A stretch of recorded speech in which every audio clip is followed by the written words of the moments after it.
자, 이제 속건을 위한 소재 두 번째 시간으로 들어갑니다.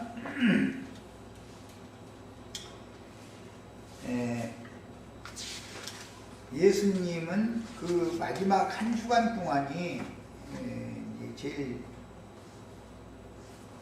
그 때가 자신이 그렇게 시험을 당하고 죽을 때가 됐다라는 것을 예수님은 알고 있었기 때문에 미리 내가 예루살렘에 올라가면 대제사장들과 장로들과 서기관들과 바리새인들에게 많은 고난을 받고 죽임을 당했다가 사흘 만에 다시 살아나야 된다. 그 얘기를 3번을 했어. 3번을 제자들한테 데리고 가면서 이미. 그런데 제자들은 그게 눈이 가려서 뭔 뜻인지 몰랐다는 거예요.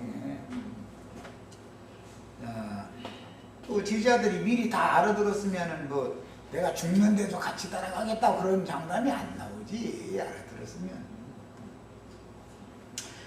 이제 조속간에 드리는 번제물과 함께 드리는 소제를 드릴 때 반드시 유향을 하나님 앞에 드리는 제물에는 둬야 되기 때문에 이것은 예수님이 또 사도들이 하나님의 말씀, 하나님의 나라를 위해서 죽고 장사되었다가 사흘 만에 부활 승천을 하셔야만 완전케 되는 것이다. 예수님이 오늘과 내일 내가 복음을 전하다가 제3일이 되면 완전케 되리라. 그렇게 표현을 하셨어요. 그런데 이게 사람이 완전케 된다. 죄 있는 이 기린 모양으로 왔는데 완전한 자는 하나님이 된다라는 말인데 이제 그러려면 그 사흘길을 가야 된다는 것이죠.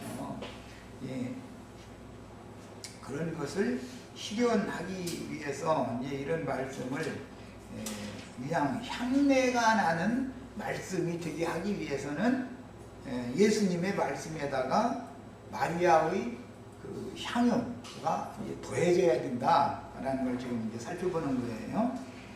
그래서 예언된 말씀이 응하기 위해서는 베다니 눈둥이 시몬의 입에서 예수의 장사를 예비하는 말씀들이 증거되어야만 사망을 접촉한 자들과 문둥이들과 유출병자들을 정결케 하는 생명 양식이 실현될 수가 있으며 혈육에 참여하신 예수께서 영생을 얻는 길과 영광을 얻는 길, 이게 완전히 되는 길이에요. 생명길이라고 해. 에 대하여 확증해 주심으로 죽음을 정복하고 죽음 너머에 있는 영광과 영생을 취하는 길에 대한 진리가 선포되는 자리였어요. 그게 예루살렘 성전에서 선포가 된 게 아니라 베다니 문둥이촌에서 하필이면 바리새인이면서 문둥이였던 사람이 예수님을 초대를 하는 거예요. 그 예수님이 스스럼 없이 문둥이네 집에 간 거예요. 그 바리새인들 예수님 다 알고 갔죠.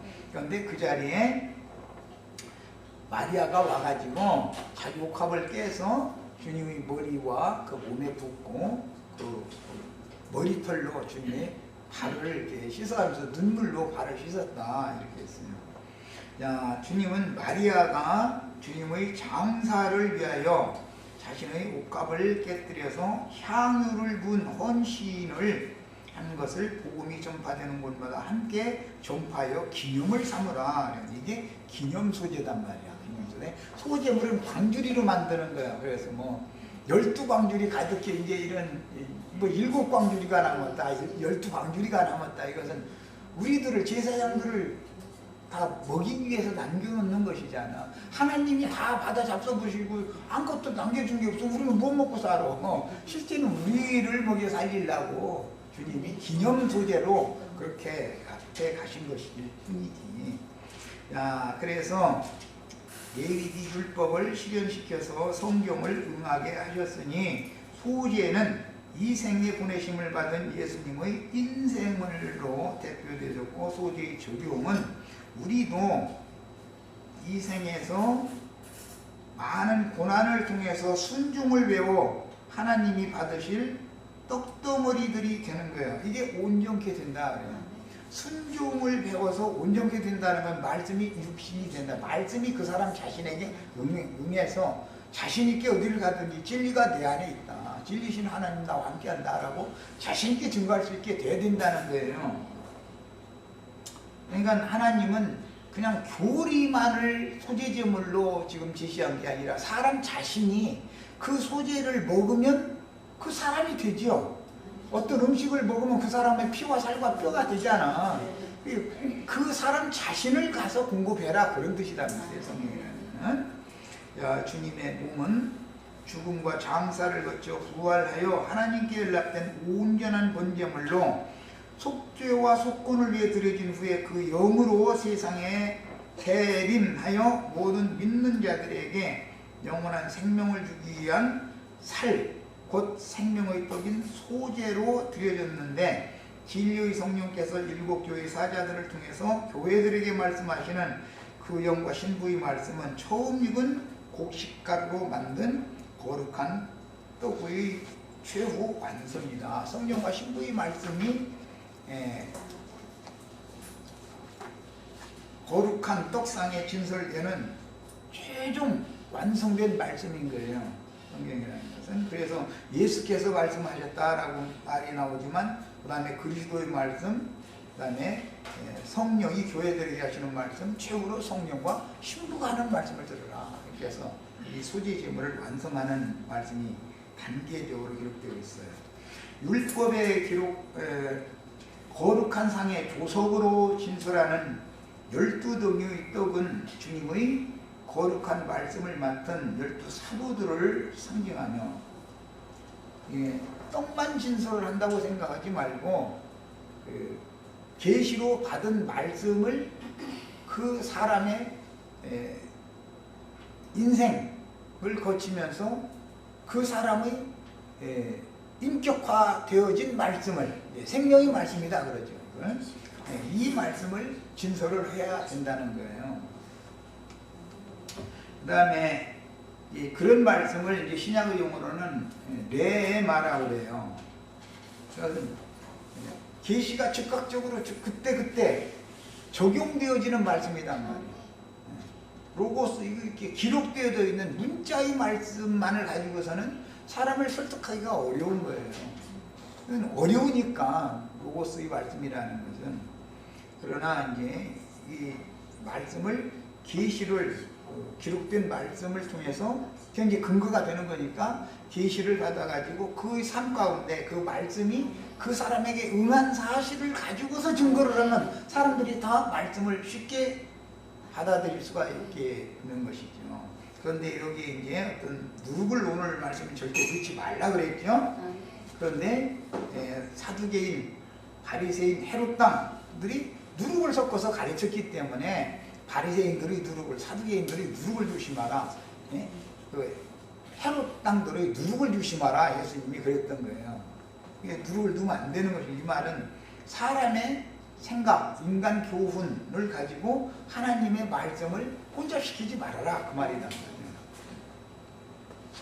자, 부활하신 주님의 새 몸은 교회의 모임으로 나타나는데, 예수의 머리에 부어진 유향은 주님의 몸으로 흘러내렸고, 주님의 몸이라는 건 이제 인자 예수의 몸과 그리스도의 몸은 다르죠. 그리스도의 몸은 교회를 말하는 거고, 인자 예수의 몸은 너희가 이 성전을 헐라 그리하면 내가 사흘 동안에 다시 이렇게 세우리라 하시니, 이는 저의 육체를 가리켜 말씀하십니다. 지난번에 그건 잘못한 거고 그 몸을 가리켜 말씀하신 것이다. 그것이 이제 바디니까 영문으로 더 정확한 거예요. 예수님의 몸이 있고 그리스도의 몸이 있어요. 근데 짐승의 몸과 그리스도의 몸이 대비되는 거예요. 짐승의 몸은 큰 음료고 그리스도의 몸은 주님의 교회를 말하는 거예요. 그 다음에 천국 복음은 천국의 주인이요 천국의 왕이신 주님의 고운 인성과 은혜를 입은 성도들의 헌신이 어우러져 하나가 되는 것이요 대대로 전파되어, 그러니까 성령의 말씀만 전하는 게 아니라 적으로는 성령과 신부가 함께 말씀을 전하는 것이 돼야 된다는 말이에요. 신약 복음의 중심 내용으로서 신과 사람 사이의 완전한 사랑의 결실을 맺게 하는 말씀인데, 가르치는 자들과 신자들이 모두 자신의 남은 인생을 많은 고난으로 말미암아, 그래서 이 말씀을 받으면 말씀을 인하여 환난이나 핍박을 당하게 돼 있다. 마태복음 13장에 보면 말씀을 인하여 환난이나 핍박을 받으면 즉시 넘어지는 자들 얘기가 나오죠. 그 왜 그런다 그래서 뿌리가 깊지 않은 자들이라는 신앙 뿌리가 있지 않다. 말씀을 받으면 당연히 환난과 핍박이 오게 돼 있어. 이 진리의 말씀을 받으면. 그러나 그 뱀이 가르치는 바리새인 사두개인 헤롯 당들의 그 누룩 섞인 그걸로 세뇌 당하고 나면은 핍박 받을 일 없죠. 세상도 좋고 하나님 나라도 좋고 이렇게 가르치는데 세상 왜 핍박을 하겠어? 핍박할 필요가 없지. 세상을 정죄하고 하나님의 의를 전파할 때만 세상에서 핍박이 오는 것이지. 당연히. 그러니까 말씀이 순수하게 보존되는 것이 이렇게 중요한 거예요. 자, 그 다음에 처음 익은 곡식가루이신 사람 예수의 인성은 곱게 갈아지고 걸러내진 기념소재물이다. 기념소재물은 불태는 것이기 때문에 사람이 먹을 수가 없죠. 기념소재물은. 그러면 소재제사를 드릴 때마다 성전에서 제사를 하는 제사장들의 식사를 위해서 광주리로 그 많은 양을 준비를 해놓지만 기념제물은 불태운단 말이에요. 가루로 드리는 경우에 한 움큼 이렇게 불태우는 것이고, 뭐 떡이나 전이나 과자나 이런 것은 이렇게 그 썰어서 얼마만큼 이렇게 제물로 드리는 것은 제단에 태우는 것을 말하는 거예요. 그건 사람이 먹을 수가 없는 것이지만, 화제로 드리는 경우는 하나님이 잡수시는 것이고, 그 제사가 끝나야 제사장들이 준비된 광주리에 있는 떡을 그 자기네들이 먹고 사는 식사로 그 먹은 거예요. 근데 그것이 하나님이 주신 음식이었다 이런 말이에요. 그분의 입으로 나오는 말씀은 기념 소재로 드려진 한 꿈의 고운 가루와 조소로 드리는 번제물과 함께 불살라진 기념 소재의 떡과 전과 과자의 실제이니, 그 영과 신부의 말씀이 선포되는 장자들의 교회 모임에서는 많은 죄과들을 용서받은 마리아가 부은 유향과 어우러져서 그 집안을 향내로 가득하게 했습니다. 이것은 합니다. 이것은 문둥이, 바리새인이면서 문둥이가 아니면 이런 은혜를 받을 수가 없죠. 자신이 문둥이였기 때문에 쫓겨난 거 있잖아요. 유대교 안에 섞여 있어가지고 바리새인 노릇하면 이런 은혜를 받을 수가 없는 거죠. 문둥이 집에서 주님의 말씀과 섞여진 마리아의 그 유향이 방 안에 그 향기가 가득하였다 이렇게 돼 있잖아요. 신약복음에 보면. 이것은 소재 제사에 관한 모든 율법을 그렇게 완성한 것이란 말이야. 실현을 한 거예요. 이런 것이 이제 우리에게 신앙생활에 적용이 되는 거예요. 자, 우리는 다 원래 문둥이들이었죠. 우리 다 유출병자들이었죠. 하나님 앞에 나갈 자격이 없는 자들이었어요.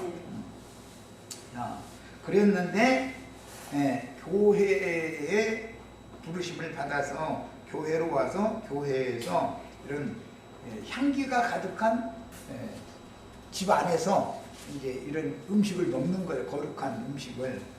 이것이 교회 생활이에요. 이것이 신약교회의 모임에서 나누어야 할 말씀잔치에 대한 표본이다. 문둥이네 집에서 예수님이 말씀을 가르치시고 마리아의 복합을 깨고 향유를 부었던 그 내용으로 이루어진 것이 교회 생활의 표준이단 말이야. 그렇게 하라는 거예요. 이게 율법을 다 이루는 거예요. 지금 우리가 말하자면. 생존 세계에서 천국을 누리는 말씀 잔치집이다. 그 다음에 교회의 머리이신 주님은 지금 진리와 생명의 성령이 되셔서 구속받은 형제 자매들을 한 몸으로 건축하고 머리에 부어진 유향이 주님의 새 몸을 이루고 있는 각 지체들에게로 흘러내릴 때 주의 몸 안에 있는 부활 생명의 나타남인 형제 자매들인 형제 자매들은 예수님의 부활체인 것이죠. 육신적으로 내 자여서는 나의 부활체인 것과 같이 영적으로 주님의 부활체는 교회 지체들이 다 부활 생명을 얻은 부활체들이란 말이야. 죄와 허물로 말미암아 인생에게 들어온 모든 저주를 벗어버리되 육신과 영혼의 죽음까지도 초월하여 모든 번민들과 아픔들을 다 잊고 심령 안에서 낙원인 천국을 누리게 하신 말씀이 소지제사의 율법이었다.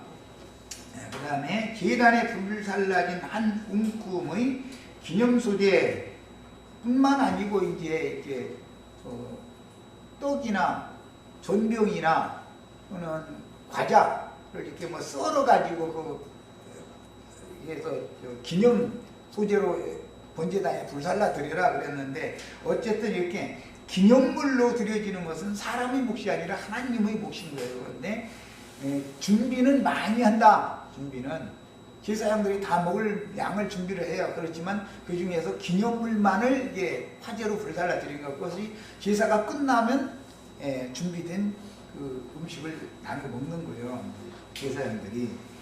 자, 그 다음에 이것은 이제 고린도전서 11장 23절로 26절에 복음이 증거되는 모임에서는 반드시 제사장들을 위하여 무릎을 넣지 말고 굽거나 붙이거나 지지거나 해가지고 소재 제물을 먹도록 율법에 정해져 있는데, 이것은 모임에서 반드시 속죄를 위한 소재 제물로 또는 번제 제물과 함께 불살라지는 것 외에 남은 광주리 떡을 우리들의 몫으로 하나님이 주셨다는 걸 보여주는 거예요. 그 다음에 제사장으로 위임을 받는 날, 제사장이 드려야 하는 소재의 규례는 19절부터 23절 사이에는 제사장으로 위임을 받는 날 소재 드리는 얘기죠. 제사장으로 위임식을 할 때는 7일간 행해요. 7일간 조속으로 계속 이 제사를 해야 되는 거예요. 그런데 소로 속죄제를 드리고, 또 이제 완전한 번제로 이제 또 드리고, 속죄제로는 염소를 잡아요. 그런데 이제 양으로 드리는 경우도 있는데 대부분은 염소를 잡는다는 거예요. 그렇게 해서 속죄제를 드리고 소로는 온전한 번제를 드려요. 그리고 나서 아침 저녁으로 번제단에다가 소재 제물을 갖다, 기념 제물을 갖다 불사르는 거예요. 7일 동안을 반복해서. 그것이 이제 제사장의 위임식이에요. 이것이 오늘날 소위 말하는 교계에서 신부 서품식이나 목사 안수식이다 이렇게 해가지고 제사장 위임식을 그렇게 이제 변개시켜서 가르치고 있죠. 제사장으로 위임을 받은 자가 드리는 소재는 에바 10분 이를 드리게 되는데, 천국의 아들들인 제자들이 주님께 11조로 드려지는 천국의 씨들 곧 천국의 비밀을 여는 열쇠를 맡은 자들이 되는 것을 상징하며, 그들의 가르침을 받고 양육받은 성도들이 함께 단체적인 11조 성물로 하나님께 드려져야 한다는 것을 암시해 줍니다. 고린도전서 11장 23절로 26절은 성경을 다 펴놓습니다. 본인의 성경을. 그래서 예수님이 유월절 양으로 죽임을 당하시기 전에 미리 너희를 위하여서는 내 몸이다 해가면서 떡덩어리를 이렇게 12조각으로 부서뜨려서 잘게 썰어서 주셨죠. 12조각으로 썰어서 주셨어요. 그리고 나서 그 독주를 한 잔씩, 맑은 포도주다 그러는 거, 이제 섞인 것이 없는 이제 청주라 그러지, 그게 이제 이것을 한 잔씩 돌려 주셨어요. 자, 그리고 이제 먹고 마시게 해주셨는데, 그것이 소재 제사, 번제물로 드려질 유월절 양과 곁들여서 드리는 소재 제사의 실현이란 말이에요. 오늘 기독교계에서는 이것을 오해하다 보니까 성만찬식 한다고 그러죠. 그것은 주님과 제자들의 모임에서 표본으로 그런 말씀과 그런 영을 먹고 마시면 이것이 교회 모임의 표본이 되는 것이란 말이에요. 우리는 계속 복음이 전파되는 곳마다 마리아가 행한 것을 전하는 것과 같이 고린도전서에서는 그 말씀을 우리 한글 번역에는 주님이 다시 오시기까지 전파하는 것이다, 전하는 것이다, 이렇게 기록이 되어 있어요. 자, 고린도전서 11장 23절로 26절을 읽습니다. 내가 너희에게 전한 것은, 이건 바울이 고린도 교회에 전한 것은 그 말에는 주께 받은 것이니, 이것은 복음서에서 주님이 유월절 때 지지자들에게 하신 말씀을 계시로, 바울 사도는 그 자리에 없었었죠, 사실은. 그러나 이것은 이제 지난 다음에 성령의 계시로 받은 말씀이 되는 거죠. 그러니까 곧 주 예수께서 잡히시던 밤에, 그 밤에 바울 사도가 12지지자 중에 있었던 건 아니에요. 그냥 성령이 되셔서 오신 주님이 그 뜻을 계시해 준 것을 지금 설명하는 것이죠. 떡을 가지사 축사하시고, 이 떡이 소재 제물이에요. 떼어 이르시되 이것은 너희를 위하는 내 몸이니, 그런 걸 보니까 사람 자신이다, 이게 떡이라는 것은. 이것을 행하여 나를 기념하라. 이게 기념 소재물이죠. 율법에는 기념물, 한 움큼 또는 썰어서 뭐 이렇게 불 사르는 것은 전부 기념 소재물이라고 그래요.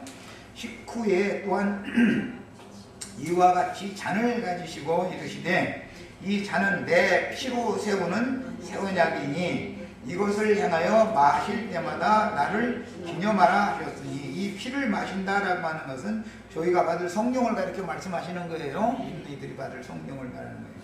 기념하라 하셨으니 너희가 이 떡을 먹으며 주님의 살을 먹는 것과 같은 뜻이죠. 요한복음에서는 내 살을 먹고 내 피를 마시지 않으면 생명이 없다, 이렇게 표현을 했어요.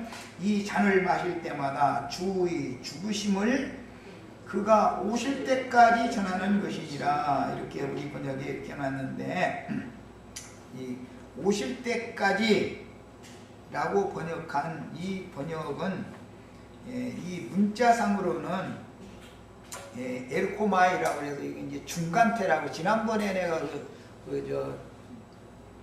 이 헬라어에는 능동태도 있고 수동태도 있고 중간태라는 것이 있다. 그게 중간태는 능동태의 형식으로도 문맥에 따라 번역이 가능하고 수동태로도 문맥에 따라 번역이 가능한 거예요. 그래서 중간태는 양편이 다 문맥에 따라서 다 가능한 거예요. 그러니까 예를 들자면 오실 때까지 그랬는데 가실 때까지라는 말도 번역이 가능한 거예요. 이게 굉장히 어려워, 중간태라는 걸 번역을 할 때. 이게 문맥의 흐름을 잘 파악을 해야 되는 그런 문제가 있어요, 이 중간태는. 그래서 이제 이 에르코마이라고 하는 이 기본 동사의 중간태는 항상 완료 시제나 미완료 시제에만 사용을 하고, 다른 시제에 사용을 할 때는 세모를 사용을 하는 경우에만 이게 이제 시제도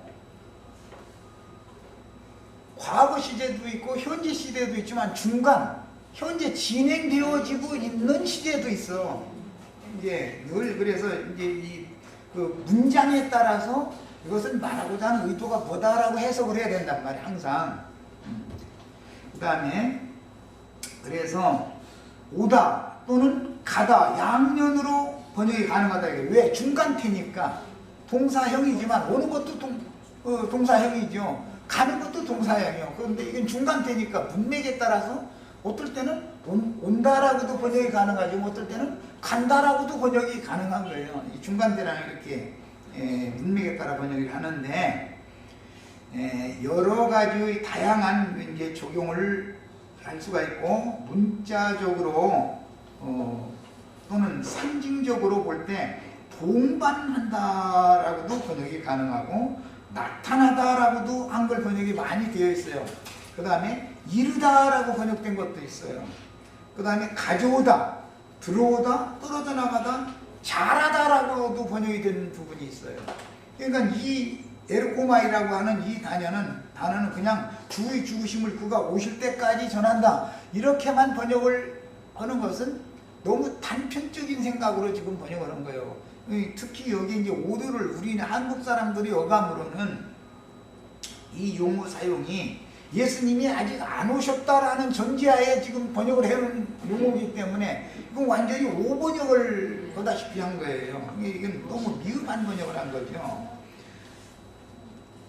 오실 때까지라고 단순하게 이렇게 번역된 이 문장은 성경의 흐름상 이처럼 오류를 범하고 있는데, 구속을 이룬 후에 그 영이 되어 이미 고린도 교회에 주님이 오신 상태에서 이 편지를 하고 있는 거예요. 고린도서는 분명히 고린도서에 보면 예수 그리스도께서 너희 안에 계신 것을 알지 못하느냐, 그렇지 않으면 너희가 믿음에 있는지 너희 자신을 시험해봐라.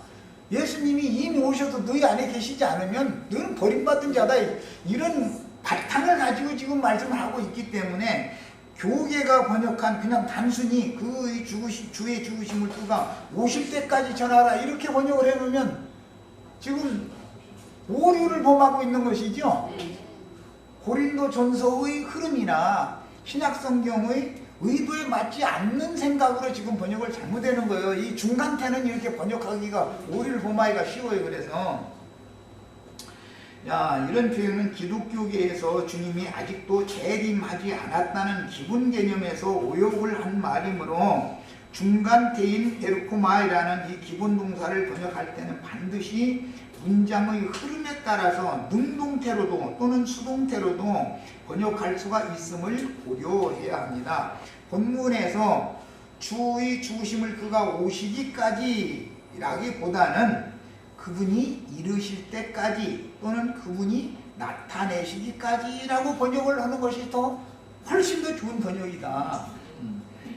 이제 그래서 고린도전서의 의도와 신약성경의 흐름에 맞는 번역을 해야 하는데, 이제 이런 것이 성경 번역자들이 자기네들이 지금 기본적으로 머릿속에 들어있는 예수님은 하나님 보좌 우편에 지금 허공 어딘가 앉아있다, 이런 개념을 가지고서 번역을 해놓다 보니까 이 성경을 읽으면 예수님이 아직 안 오셨지 이렇게 주장하는 용도로 오용될 수가 있단 말이야.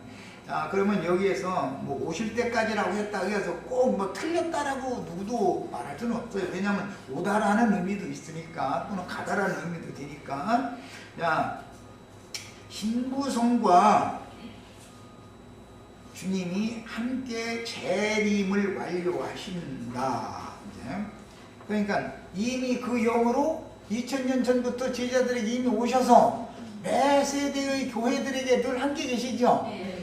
처음에 복음이 믿어져서 주와 아빠의 한 영이 되어지면 주님이 내 안에 오셔서 나의 영에 살아 계시죠.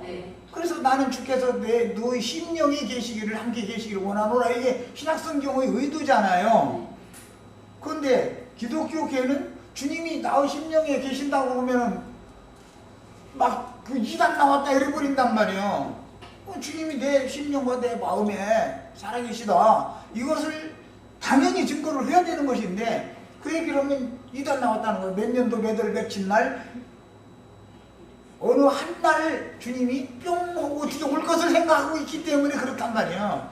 그게 아니고 시제로 봐도 주님의 오심은 이미 실현이 되었고, 2000년 전에 사도들에게 이미 실현이 되었고, 그때 당시 예루살렘 교회나 안디옥 교회나 다른 모든 교회들에게 이것이 계속 이루어져가는 현재 진행형으로 계속 임하시는 중이란 말이에요. 과거형도 있고 현재 진행형도 있고 또 오실 것이다. 세 가지 시제가 다 적용이 되는 문제단 말이에요, 지금 이게. 그래서 주님의 오심에 대해서 교계가 너무 오해하고 있다. 독생자로 오신 예수님이 또 독생자가 올 거다고 믿는 관념이 무너지지 않기 때문이었다 이거예요. 독생자로 오셨던 주님은 피를 흘리러 오셨기 때문에, 구속을 위하여 오셨기 때문에 구속을 이미 이루셨고, 지금 주는 그 영이시니 주의 영이 계신 곳에나 양심의 참소에서 자유, 해방을 받아. 주의 영이 계시는 곳에는 자유함이 있다. 그러면 주의 영이 계신다라는 주님 자신이 계신다라는 말이다 이거예요. 그래서 계속 임하시는 중이고 우리도 처음 믿을 때 오셨고 온전한 구원을 이루어서 몸의 구속을 받기까지 계속 임하시는 중이죠. 개인적으로도 그렇고 경륜적으로도 이미 오셨고 오시는 중이고 오실 것이다 이 말이에요. 자, 그런데 이제 오실 때는 독생자로 오시는 것이 아니라 교회 추수를 마쳐서 신부성에 들어갈 자들을 다 추수가 끝나면 하늘의 하나님께로부터 내려오는 거룩한 성 새 예루살렘을 통해서 주님이 재림을 완료한다 그 말이에요. 네. 독생자가 또 오는 얘기가 아니고 지금은 말씀, 하나님이 사람을 찾아오신다는 건 말씀이 오는 걸 말하는 건데 지금은 그리스도의 말씀, 그 영과 신부의 말씀으로 계속 오시는 중이야. 그리고 이 말씀이 최종적으로 완료가 되려면 역사상에 주님의 예언이 응해서 이루어져야 된단 말이에요. 자, 역사상이 이루어진다는 건 뭐냐? 교회 추수를 마무리하면 세상 나라의 심판이 있고 교회 추수를 마무리할 때 2000여 년 동안 버림받았던 이스라엘 12지파가 회복이 된단 말이에요. 신앙 회복이 돼. 그래가지고 그들에게 신부성이 내려와서 장막을 쳐주는 거예요. 구약시대가 끝나서 신약시대가 되면 교회 위에 구약의 모든 이기는 선진들이 온전케 된 의인의 영들과 주님이 능력으로 함께 오셔가지고 모든 성도들 위에 머물러 계셨죠. 장막에. 교회라는 건 주님의 장막이요. 그런데 이방인의 교회만 있는 게 아니라 유대인들, 회복될 유대인들을 위해서도 장막을 또 펼치신단 말이에요. 그게 계시록 7장에 나오는 말이에요. 그게 장막을 치시리니 그때 모든 눈에서 눈물을 닦아준다 그러니까 이건 교회를 말하는 게 아니라 자기 동족들이 그렇게 2000년 동안 그렇게 고난을 당했었는데 그때 위로의 하나님으로 오셔서 그 오른편 양무리들을 위해서 장막을 새로 펼쳐주시면 말하자면 천년 왕국 기간의 교회가 새로 시작된다 그 말이에요. 이게 하나님의 경륜이에요. 그렇게 되실 때만 그래서 세상의 오른편 양무리들을 위하여 장막을 펼쳐주시러 오셔서 주님의 왕국을 나타내실 왕국이 실현되실 그때까지 주님이 우리를 위하여 또는 우리뿐 아니라 자기 선민들 이스라엘을 위하여 죽으셨다라는 것을 전파를 해야 된다 지금 그 말이에요. 자, 6월절 엿새 전에 베다니에서 있었던 마리아의 헌신과 6월절 저녁에 제자들과 나눈 떡과 잔을 나눈 모임 생활을 주님이 다시 나타내실 때까지 즉 역사상에 그분의 모든 말씀이 응하여 실현될 때까지 주님의 나라가 나타날 때까지 이건 천년 왕국이다 그러는데 흔히들 교회 추수가 끝나고 신부성이 오는 세상에 내려오기까지 계속하되 무엇을? 주님의 말씀에 마리아가 향유를 부은 그것을 섞어서 진설을 같이 해야 된다. 그때까지는 계속 성만찬식을 하는 말이 아니요. 주의 죽으심을 주님이 다시 나타내실 때까지 주님이 다시 이루실 때까지 계속 전하라 그런 뜻이다 이 말이에요. 이게 바울사도가 계시로 받은 거예요. 성만찬식을 하는 뜻이 아니었어. 야, 그래서 오는 새 세상의 신부성이 내려와서 오른편 양무리의 장막을 펼쳐주실 때까지 계속해야 하는 교회 모임에서 반드시 주님의 인생을 본받은 사도들과 증인들의 인생으로 보여준 믿음의 본을 이미 영의 구속을 받고 혼의 온전함을 이루어가고 있는 과정인 교회의 성도들에게 가르쳐야 한다. 그래서 잘하다라는 말도 번역이 가능한 거예요. 그래서 이 에르코마이 오실 때까지라고 번역한 이 단어가 에르코마이라고 하는 기본 동사의 중간태 단어인데 이 단어를 잘하다라고도 번역이 가능하단 말이에요. 그러니까 성경이라는 것을 함부로 막 해석하고 사람의 생각을 갖다 넣어버리면 성경이 말하고자 하는 본래의 뜻이 완전히 와전돼 버릴 수가 있는 거예요. 지금 우리들이 영적으로 거듭난 성도들이 장성한 분량에 이르도록 자라는 과정도 주님이 이루시는 것이죠. 계속 오시는 중이죠. 현재 진행형이죠. 여기에도 적용이 된다 이 말이에요. 여기에도. 그러나 완성형, 완료형 그때는 신부성이 내려와 가지고 오른편 양들을 위해서 장막을 새로 치워주시는 그때가 모든 예언이 완료되는 것이란 말이에요.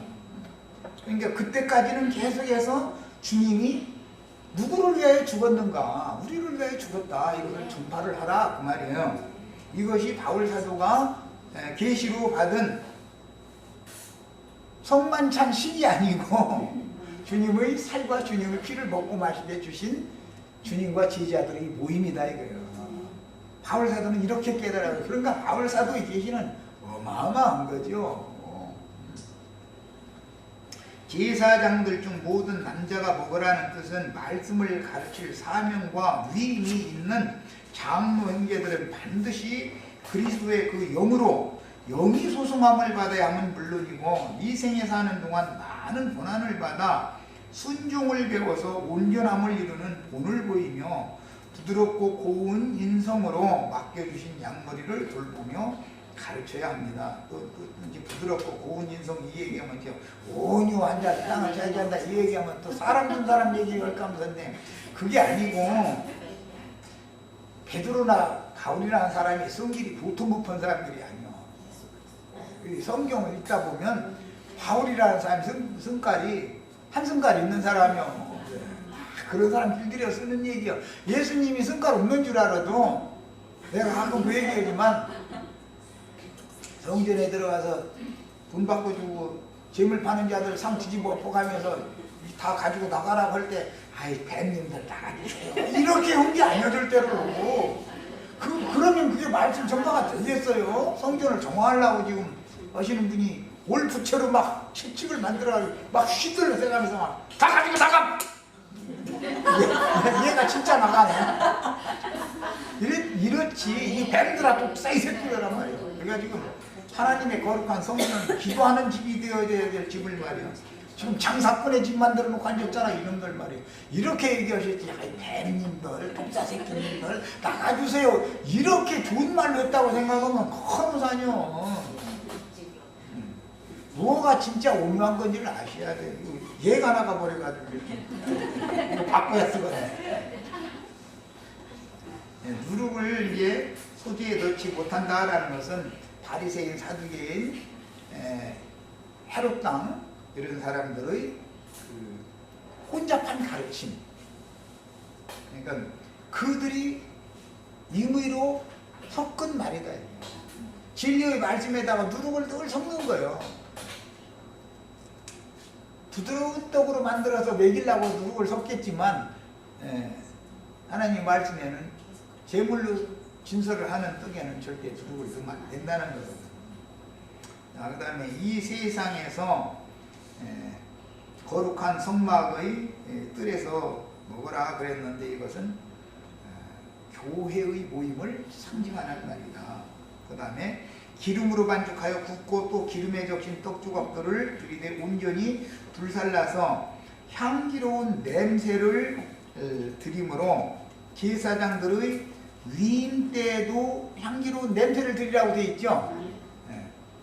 먹을 수 있는 음식을 드릴 때에도 하나님이 받으시는 음식에는 기념소재물로 드리는 것만큼은 반드시 향유를 부어야 된단 말이에요. 유향을 부어야 되는 거예요. 이제 제사장들이 먹는 것에는 그걸 넣지 않았죠. 당연히. 말씀을 이제 그 대신 소금을 쳤지. 누룩이 섞이지 않은 딱딱한 떡을 먹으려면 간이 배에 있어야 이게 뭐냐. 그래서 또 포도주를 마시지 않으면 이게 소화가 안 되기 때문에 그래서 늘 이 소주를 먹을 때는 포도주를 곁들여 먹었던 거예요. 말씀을 맡아 가르치는 자들이 진리와 생명의 성령을 풍성히 그리고 충만하게 받되 자신의 인생이 주의 손에 들여져서 하나님의 손으로 축사받아 떡덩이를 축사해가지고 제자들 보고 나눠주라 그랬다는 말은 사실은 제자들이 축사를 받는 것이지 무슨 뭐 밀가루 떡 붙인 거 쪼가리 12개 해가지고서 그거 한 조각씩 해서 축사해줬다고 그 종교의식을 행하다 보니까 막 방앗간에서 맞춰온 것 가지고 축사했다고 막 무슨 놈의 방앗간에서 맞춰온 그 떡 그것도 맨 그 한 조각이 먹고 포도주 반찬도 또 그것도 또 해서 돌려 또 그럼 하기는 나도 과거에 그거 돌리는 봉사했었어. 근데 내가 그거 먹을 때 막 눈물 흘려가면서 감격해가지고 감동 먹어가지고 막 그랬었는데 참 지금 생각하고 보면 너무 혼동스러운 신앙생활을 했던 거고 또 가르치는 사람들이 그렇게 가르치니까 너무 그렇게 해야 되는 줄 알았지 나도. 이게 그때 내가 죄를 나도 지금 회개했지만 그게 부지 중에 범죄한 거 아니요. 부지 중에 육신되는 말씀이 육신되는 과정을 거치되 주의 형상과 모양으로 만들어지는 삶의 체험을 통해서 계시들을 체험한 말씀으로 가르칠 때만 이건 이제 레마의 말씀이다 그러죠. 영과 생명의 말씀의 증거를 들어야만 이 기록된 로고스의 말씀들이 이해가 되어지고 믿어지는 것이지 깨달음이 없는데 어떻게 믿어? 깨달아야 아멘하고 받아들여야 믿는 건데. 자, 그러므로 제사장의 소재물은 온전히 불사르고 먹지 못한다고 명하셨는데 주님께서 자신을 하늘 양식으로 세상에 주기 위하여 십자가의 불을 통과한 것처럼 복음을 맡은 제사장들은 당연히 복음과 함께 고난을 당하며 인생 자체가 불살라진 제물로 쓰여져야 된다. 왜? 말씀 때문에. 하나님의 말씀과 저희 가진 증거로 인하여 복음을 받았다. 이렇게 적용을 했어요.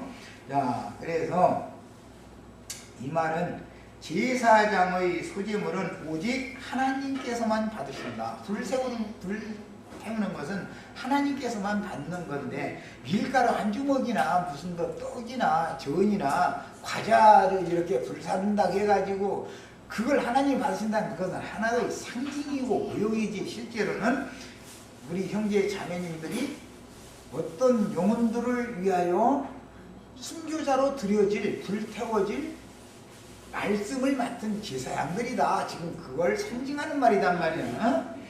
그러니까 내 자신이 떡덩이가 되는 거예요. 내 자신이 포도주 잔이 되는 거예요. 내 자신이. 그래서 다른 사람들을 녹이고 마시워줘야 그 사람들도 다 주님의 것으로 분별될 수가 있을 거 아니겠어요? 제사장의 직무는 말씀 가르치는 것이 제일 중요한 거니까. 그 다음에 주님의 제자들은 그 영께서 맡긴 진리와 생명의 말씀을 인하여 증인들이 되어 주님께서 앞서가신 그 발자취를 따라서 복음을 위해 순교자의 길을 감으로 자신의 영과 혼과 몸을 온전히 불살라서 육체로는 죽임을 당하고 영으로는 산 제물로 드려졌습니다. 우리 형제 자매님들도 다 이와 같이 불사른 기념 소재물들이 다 드셔야 되겠어요. 자, 그 다음에 이제 6장 24절로 30절까지 6장을 마무리하는 말씀, 속건을 위하여 드리는 속죄제의 말씀을 읽고 마치겠습니다. 여호와께서 모세에게 말씀하여 이르시되 아론과 그의 아들들에게 말하여 이르라. 속죄제의 규례는 이러하니라. 속죄제의 제물은 지극히 거룩하니 여호와 앞 번제물을 잡는 곳에서 그 속죄제의 제물을 잡을 것이요 죄를 위하여 제사 드리는 제사장이 그것을 먹되 곧 회막들 거룩한 곳에서 먹을 것이며. 소제제물 먹는 것도 회막들 거룩한 곳에서 먹으라 했었죠. 이것은 교회에 모임에 와서 먹으라 그 말을 하는 거예요. 그 고기에 접촉하는 모든 자는 거룩할 것이며 소제제물을 만지는 자는 다 거룩하다 그랬죠. 18절에 이를 만지는 자는 다 거룩하다 그랬잖아요. 네. 이번에는 속죄제 제물에 접촉하는 사람도 얻은 물건도 다 거룩해지는 거예요. 자, 그 다음에 피가 어떤 옷에든지 묻었으면 속죄제 제물이 피가 옷에 묻은 경우, 특히 이제 제사장들이 제물을 잡다 보면 피가 튀기니까 이제 하는 소리예요. 묻었으면 묻은 그것을 거룩한 곳에서 빨것이요. 그것을이라는 것은 옷이죠. 피가 튀긴 옷이죠. 이것은 이제 홍의라고 그래요. 홍포를 입고 에돔에서 보스라에서 홍의를 입고 올라오는 자가 누구뇨? 이는 낸이 곧 낸이라. 이렇게 이사야 63장에 예언이 나와 있죠. 이 말씀을 하는 거예요. 왜 제물을 잡아서 제사를 드려야 되는데 그 일을 할 사람이 우주 천지를 다 둘러봤더니 하나님이 정말로 쓰실 만한 제사장이 아무도 없더라는 게, 여호와 자신이 제사장이 돼가지고 이런다는 거예요. 그게 멜기세덱 관차에 따르는 영원한 제사장 직분을 예언하는 말인 거예요. 자, 왜 어떤 옷에 묻었든지 묻은 그것을 그렸는데, 옷에 피가 묻었으면, 속죄제의 피가 묻었으면 그 말이요, 거룩한 곳에서 빨아라. 그러니까 성막들에서 이제 빠는데, 성막들에서는 물을, 세상에서 기러온 물이지만 물 깃는 여인들이 물을 기러오면 성막 안으로 물동이가 들어가면 그건 거룩한 물이 되는 거예요. 그래서 그 물로 이 옷을 빠는 거예요. 그러니까 이제 이것도 이제 육체로 죽임당하시고 영으로 살리심을 받아서 살려주는 영이 되는, 생명 주는 영의 말씀을 이제 거룩한 물이다 이렇게 표현을 한 거예요. 그 다음에 그 고기를 토기에 삶았으면, 토기는 질그릇이라고 그러죠. 그 그릇을 깨뜨릴 것이요. 그럼 질그릇은 깨뜨려라 그랬으니까 혈육은 죽어야 되는 거예요? 멀쩡히 살아야 되는 거예요? 혈육은 버리기 위하여 작정된 거예요. 이거는. 그 다음에 유기에 삶았으면, 이건 청동기 그릇을 말하는 거예요. 뭐 신주, 놋, 구리 이런 것으로 이제 그릇을 만들었다. 이제 이런 것은 새 그릇이다. 이제 뒤에는 번역이 이렇게 돼가지고, 유기 그릇은 새 그릇이에요. 토기 그릇은 옛 그릇이에요. 토기 그릇은 진노의 그릇이라 그래요. 유기 그릇은 긍휼의 그릇이다 그래요. 유기 그릇은 닦아서 또 쓰는 거예요. 재활용품이요. 유기 그릇은. 그런데 토기 그릇은 재활용이 안 돼, 이거는. 그러니까 혈과육은 하나님 나라를 유업을 받을 수 있다 없다? 없어요. 그 그릇이라는 거는. 그 다음에 유기에 삶았으면 그 그릇이라는 건 유기 그릇을 말하는 거예요. 청동기 그릇. 닦고 물에 씻을 것이며, 제사장인 남자는 모두 그것을 먹을지니. 무엇을 먹으라고요? 속죄 제물을 먹으라 그 말이에요. 지금 먹을지니 속건을 위한 속죄 제물의 그것은 지극히 거룩하니라. 그러나 피를 가지고 회막에 들어가 성소에서 속죄하게 한 속죄제 제물의 고기는 먹지 못할지니 불사를지니라. 성소나 지성소에 피를 가지고 들어간 속죄 제물은 사람의 것이 없죠. 그래서 이것은 완전히 다 불살라야 되는 거예요. 온전한 번제로, 화제로 완전히 드려야 되는 거예요. 이게 이제 제사법이었어요.